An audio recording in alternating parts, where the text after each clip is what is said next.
من اجازه بدید شعر دوم در رابطه با کنه ببینید. البته کن و سلوغون همشون یکی ان، هر جایی که اگه اسم کن بیاد میگن کن سلوغون. آره. یادتون باشه شما هر جا بشنوید میگن کن سلوغون. ما جدا نیستیم اصلا.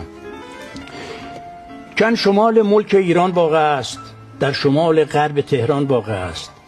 کن خودش بخش است و 10 ده در کنار، این جنین باشد همیشه ماندگار. کن پر از راز است و زیرخاکی و گنج، قیمت هر ذره اش با زر بسنج. قدمتش باشد هزاران سال پیش، ساکنانش جمله با فرهنگ و کیش. 10 مکان باشد نشان اسبقیش، یا فنا یا زیر خاک است مابقیش. از قدیم آثار بسیاری بجاست، که از لحاظ معنوی بس پربهاست. شامل چندین زیارتگه بود، بقعه ها و مسجد و درگه بود. باغهایش همچو فردوس برین، این سخن باشد برایش کمترین. هر که اهل گردش و گردشگری است، کوچه باغهایش هنوزم دیدنی است. مردمی دارد به غایت ویریا، خوشرخ و خوش سیرت و اهل وفا. دینشان اسلام و شیعه زاده اند، با مرام و با صفا و ساده اند.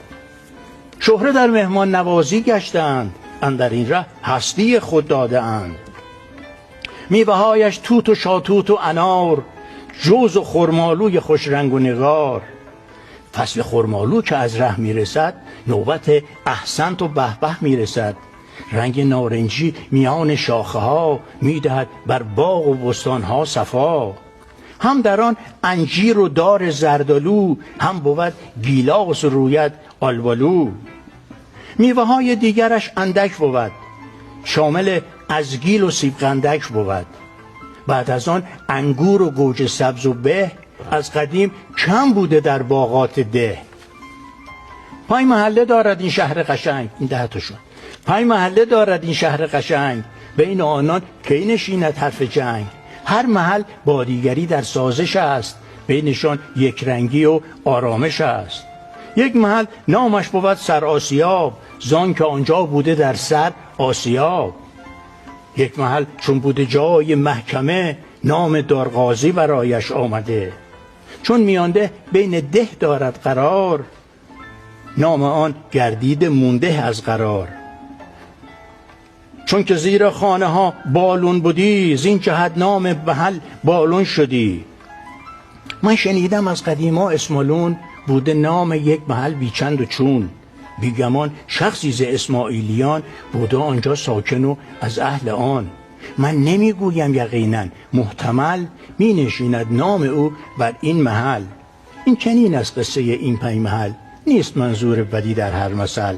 گر بگویم من مفصل زین دیار، 100 قلم میخواهد و کاغذ 1000. فرصتی خواهم که تا وقتی دیگر، قصه گویم با شما شب تا سحر. میشوم از جمعتان اینک جدا، حافظ و یار شما باشد خدا. ماشاءالله. سلامت باشید. من داشتم فکر می‌کردم شب گله چقدر خوش بگذره کنار آقای درویش. و اتفاقا شب برای شب گله دارم، من با گوش تاتی دارم، من با گوش انار و خرمالو، شب چله و ان شاءالله فرصت باشه میزبان شما باشیم. باز افتخار ما. روز یلدا میشه. بله. آخر زمستون. تمون آب و خزون و امشب وقت تختقک، شب چله زیر کرسی چه مچسب حسبونک. با ایال اکباراتون بشین پیش بزرگترا، بخورین هندونه و انجیل خشک و مسکوفک. اینم از دو بیتایی که ببین حسبونک قصه است. خب میدونی که شب یلدا زیر کرسی میشستن، اکثرا قصه میگفتن، داستانای به اصطلاح شاهنامه چی میکردن. و مسکوفک هم یه چیزی بود مخلوطی از توت خشک و گردو با مثلا پسته و بادوم و فندق، اینا رو با جازن ما میگفتیم، هاون و سنگی بزرگ بود میکوبیدیم، بلغورش میکردیم، له نمیکردیم آرد بشه. یه چیزی بین آرد و بلغور بود. این تنقلات ما بود. بعد این مسکوفک بود و حسبونک هم که عرض کردم، و کرسی هم که خب کرسیه و دیگه با یا اکبارات نگی با کوچیک و بزرگتون برین پیش بزرگترا. من خیلی صحبت کردم، عذرخواهی می‌کنم. لذت منو ببخشید.